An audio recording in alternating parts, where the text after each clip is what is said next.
Bonjour tout le monde. Dans cette leçon aujourd'hui, nous allons regarder à trois types de composés organiques, les aldéhydes, cétones et acides carboxyliques qui contiennent tous des groupes carbonyles. Alors, les résultats d'apprentissage pour aujourd'hui, encore, reconnaître la présence d'un groupe fonctionnel, alors reconnaître les composés de ces genres ici et nommer et dessiner nos composés organiques avec des groupes fonctionnels. Bon, alors, le groupe carbonyl, un petit rappel, on en avait déjà parlé, c'est un groupe où carbone est lié à un oxygène avec une double liaison. Alors, c'est à la base de plusieurs de nos groupes fonctionnels. Aujourd'hui, on va parler des cétones, des aldéhydes et des acides carboxyliques. Mais plus tard dans l'unité, on va continuer aussi, on va voir les esters et les amides qui ont aussi ce groupe-là comme partie de leur structure. Bon, alors je vais commencer avec les aldéhydes. Alors, eux autres, ils ont uniquement le groupe carbonyl et il faut que ce groupe-là soit à la fin d'un chaîne alkyle, alors d'un chaîne de carbone. Donc, l'autre partie de la liaison est un hydrogène. Parfois, c'est montré dans l'image comme ceux qui sont ici, mais souvent, on va simplement mettre la double liaison et rien l'autre bord. Quelques caractéristiques de ça. En termes de point d'ébullition, plus bas que ceux des alcools. La plupart sont assez solubles dans l'eau, alors un petit peu polaires. Et ceux-ci ont des odeurs et goûts particuliers, donc souvent on s'en sert dans soit les parfums ou les aliments pour donner des goûts. Quelques exemples que vous allez peut-être reconnaître. Le nom commun, c'est du formaldéhyde. Ça, c'est la molécule qui est montrée ici. Le bon terme pour ça, c'est du méthanol. Lui, c'est vraiment le plus petit que possible. Un autre qui est commun, que j'ai montré à droite ici, c'est le cinnamaldéhyde. Alors, la cannelle, essentiellement. Puis, on avait mentionné la cannelle quand on avait parlé du cycle benzénique. Ben, il y en a un de ça, mais c'est aussi un aldéhyde. Bon, là, on va commencer avec les noms de ces genres de composés-là. Alors, pour les aldéhydes, bonne nouvelle, ils sont nommés probablement de la même manière que nos alcools, donc une méthode que nous avons vue à date, et c'est simplement la terminaison qui sera changée. Pour nos substituants, faites attention, si tu vois OH dans ce composé-là, ce n'est pas un alcool. Le groupe aldéhyde prend priorité sur ça. Donc, si tu vois OH avec ce genre de molécule-là, c'est simplement un groupe hydroxy. On peut aussi avoir des halogènes qui sont attachés ou peut-être d'autres ramifications des chaînes de carbone. La seule chose, faites attention avec ceci. Je vais éviter de trop vous donner un mélange de groupes fonctionnels, mais simplement pour le mentionner. Si vous continuez en chimie après cette année, vous allez parler de la priorité de tous les groupes fonctionnels et comment nommer si tu as un mélange. Bon, allons-y avec les molécules suivantes. Donc, comme d'habitude, trouve ta chaîne de carbone la plus longue possible. Il faut que l'aldéhyde prenne priorité. Donc, ça, c'est toujours ton carbone numéro 1. Alors, on va commencer ici. Donc, j'ai 1, 2, 3, 4, 5 ou l'autre option, 1, 2, 3, 4, 5, 6, c'est un peu plus long. Alors, voilà ma chaîne principale. Donc, j'ai mon groupe fonctionnel. Donc, ça, c'est toute partie de la même chose. Et j'ai aussi une ramification à un méthyle là-bas. Encore, pour les numéros, il faut que l'aldéhyde prenne priorité. Alors, ça, c'est carbone numéro 1. Donc, ce que vous allez voir avec les noms, on va changer la terminaison à al et on ne va pas mettre des numéros puisque c'est toujours le premier carbone. En tout cas, 1, 2, 3, 4, 5 et 6. Pardon, ça a l'air un 9.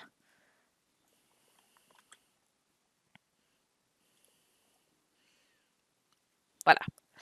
Alors, on va commencer avec notre préfixe. Ça, c'est nos ramifications en carbone ici, ou si tu en as, hydroxy ou les halogènes. J'ai simplement un méthyle, position 4, donc 4-méthyle. Ma chaîne principale, 6 carbone, liaison simple, ça c'est de l'hexane. Puis encore une fois, on laisse tomber le E dans le nom. Pour changer la terminaison, pour les aldéhydes, on termine en al, donc méthylhexanal. Une manière de t'aider un peu avec ça, le groupe aldéhyde doit être au début de la chaîne, donc on prend le début du nom pour ajouter. Bon, Un autre exemple avec la structure stylisée.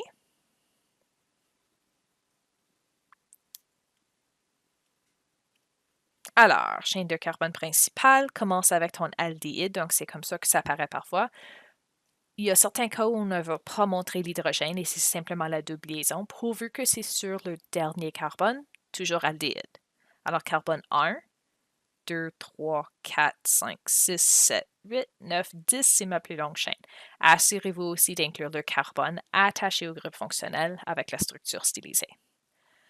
Bon, deux ramifications avec ça. J'ai un méthyle et un éthyle. Et on a notre groupe fonctionnel juste là. Plutôt cette partie ici qui est importante.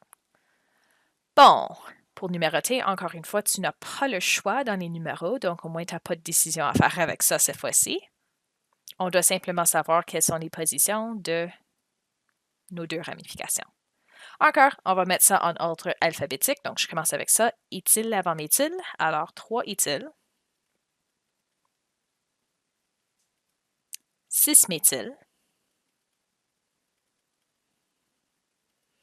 10 carbone, alors c'est du décane, alors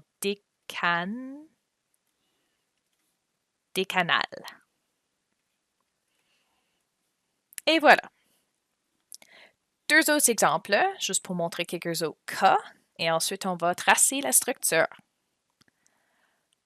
Bon, alors, ici je vous ai donné un de ces composés-là qui a le mélange, juste pour encore renforcer mon point.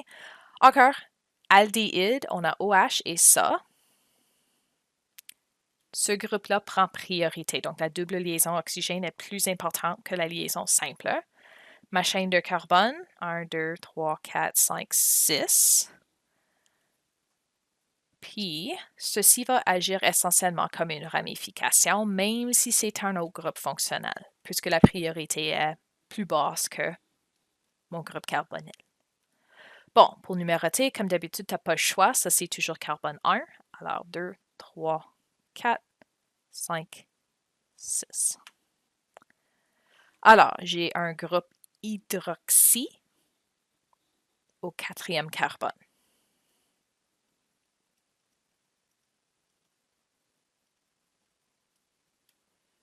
Ma chaîne principale, 6 carbone, hexane.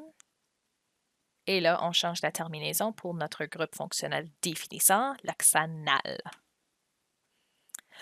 Bon, un dernier exemple, puis pour celui-ci, vous pouvez peut-être déjà voir que je vous ai donné ce groupe carbonyle-là, les deux bords de la molécule.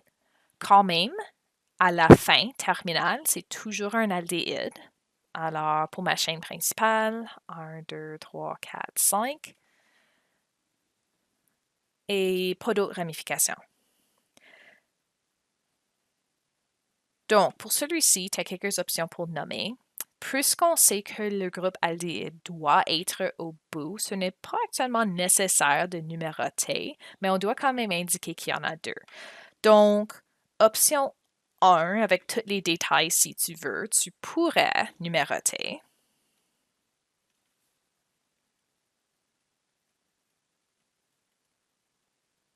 Et là, on a notre groupe aux positions 1 et 5. Alors, tu pourrais nommer cette affaire ici 5 carbone, pentane.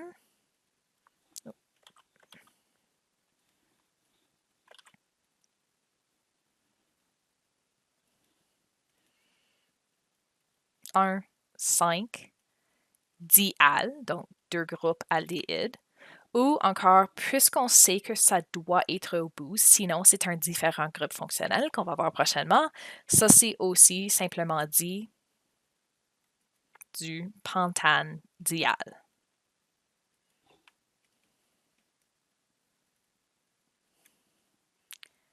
Bon, quelques exemples de tracer la structure. Alors, encore une fois, vous cherchez maintenant la terminaison pour voir quel genre de composé que vous avez. Alors, si vous voyez al à la fin, on sait qu'on va avoir un groupe carbonyl au bout. Donc, sur carbone numéro 1, si tu veux. Tu peux le tracer au début ou à la fin, peu importe, c'est carbone numéro 1. Puis là, pour ma deuxième molécule, j'ai du dial, donc quand même groupe fonctionnel, Mais 2, la seule option pour ça, c'est aux 2 bouts. Bon, pour le premier, pour le restant de notre molécule, j'ai du 2 bromo, 3 méthylbutanal. Donc, méthyle, notre groupe fonctionnel à 1 carbone. Bromo, ça c'est notre groupe halogène. Et le butane, juste un petit rappel que ça c'est 4 carbones pour notre chaîne principale. Alors, 1, 2, 3, 4 carbones. Premier carbone, que ce soit ce bord ici ou là-bas, doit avoir notre groupe cétone. Donc, tiens, moi je vais le mettre ici. Puis tu peux mettre l'hydrogène là-bas ou tu peux le mettre ici, ça veut dire exactement la même chose. Le restant, j'ai un brome à la position 2 et un méthyle à la position 3. Et là, tu peux remplir tes hydrogènes avec le restant. Bon. Si tu préfères la version stylisée, 1, 2, 3, 4 carbones,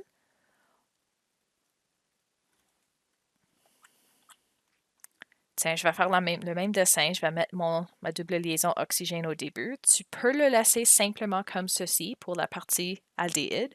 Ou si tu préfères, tu penses que ça a l'air mieux, tu peux mettre une liaison avec hydrogène là-bas aussi. Comme tu préfères, les deux versions sont acceptables. Là, après ça, j'ai besoin d'ajouter mon brome et mon méthyle. Alors, position 2, j'ai un brome. Et position 3, un méthyle. Et voilà ma molécule. Bon, là, pour le butanediol, alors même chose, 4 carbones. Puis le dial me dit que j'en ai un à chaque bout. Alors, tiens, cette fois-ci, je vais l'écrire comme ça. Et là, il me reste juste de remplir le restant parce que je n'ai pas de ramification, donc pour les hydrogènes. Et voilà le butanediol. Si tu veux ça, la forme stylisée, 1, 2, 3, 4 carbone. Et je vais le tracer sans l'hydrogène cette fois-ci, simplement pour montrer les deux versions. Et voilà.